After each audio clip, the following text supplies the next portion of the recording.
লোহাগড়ায় বিএনপির আয়োজনে দোয়া ও ইফতার মাহফিল অনুষ্ঠিত। শরীফুজ্জামান, নড়াইল প্রতিনিধি।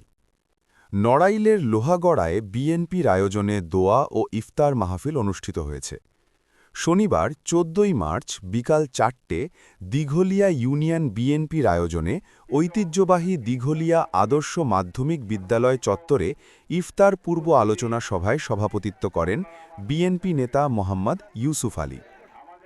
আলোচনা সভায় প্রধান অতিথি হিসেবে বক্তব্য রাখেন সুপ্রিম কোর্টের সিনিয়র আইনজীবী ড. AZM ফরিদুজ্জামান ফরহাদ।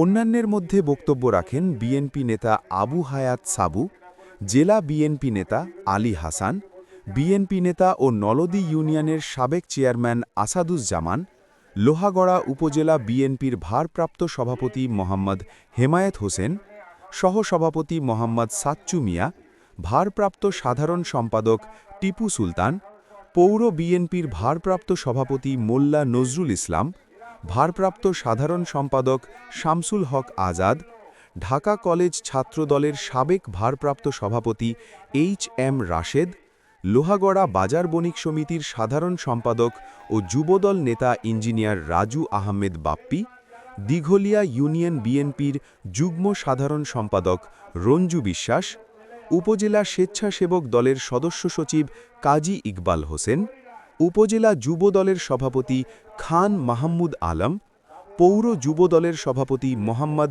শেখ রবিউল ইসলাম রবি, লোহাগড়া উপজেলা শ্রমিক দলের আহ্বায়ক আখতার হোসেন মোল্লা, দিঘলিয়া ইউনিয়ন পরিষদের সাবেক চেয়ারম্যান মোহাম্মদ ইমতিয়াজ আহমেদ মাসুম, জেলা জিয়া পরিষদের যুগ্ম সাধারণ সম্পাদক মোহাম্মদ রবিউল ইসলাম রবি, লোহাগড়া পৌর বিএনপির যুগ্ম সাধারণ সম্পাদক মোহাম্মদ মুসা মোল্লা, লোহাগড়া পৌর যুবদলের সিনিয়র যুগ্ম আহ্বায়ক সোহেল রানা লাক্ষ্মী সহ প্রমুখ।